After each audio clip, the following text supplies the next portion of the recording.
It's ironic, but the sign of a well-managed Bermuda grass lawn this time of year is a solid brown or tan color with no signs of green. And if you see any signs of green, such as what we've got down here, that actually is a sign of unwanted weeds in the lawn. Now, we don't think of controlling weeds this time of year, especially during the months of January and February, but Roundup, which is a herbicide, has a label to control weeds in dormant Bermuda grass. And a lot of the weeds that we would have this time of year might be henbit, dandelion again, some of the poa annua. There's just a lot of different winter weeds that are kind of dormant because of the cold weather we've had, but during the next few weeks will just be starting to come out again, and the Bermuda grass will still be dormant. Now, the way to check your Bermuda grass to see if it's dormant is to get right down in it and pull it apart and look at the stolons and any of the runners that are going across the top of the ground. If you see any signs of green whatsoever, the Bermuda grass is not dormant.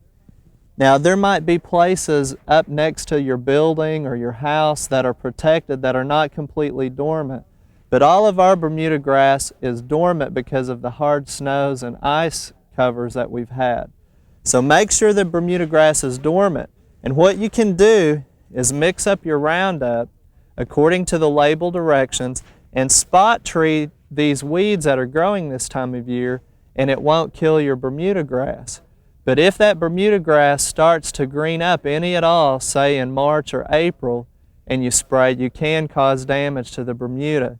So during the next few months, on a warm day like we've got today where the sun's shining, it's a great time to go out and to spot treat those weeds.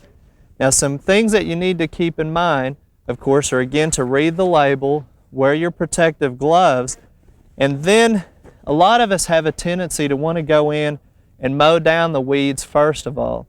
And that's really the wrong thing to do because Roundup acts much quicker on plant material that's actively growing where it's translocated through the plant. And it won't sterilize or contaminate the soil, it only kills the plant. So let those plants be actively growing. After you apply the herbicide, it may take anywhere from 2 to 3 weeks for the symptoms of death to start showing up because of the cold temperatures that we have this time of year. But give it a little bit of time and it will start showing up. But just be careful and watch and make sure that that Bermuda grass is not starting to color up on you. And if it should rain after you apply it, say anywhere between 6 or 24 hours, you'll probably need to put on another application of the herbicide. So again, it's a great time to spot treat some of those weeds and really try to make our lawn a lot better going into the springtime. We hope you enjoyed this video. It's part of our OK Gardening Classics YouTube channel. You can also find more recent videos on our Oklahoma Gardening YouTube channel. And join us on social media for great gardening tips, photos, and discussion.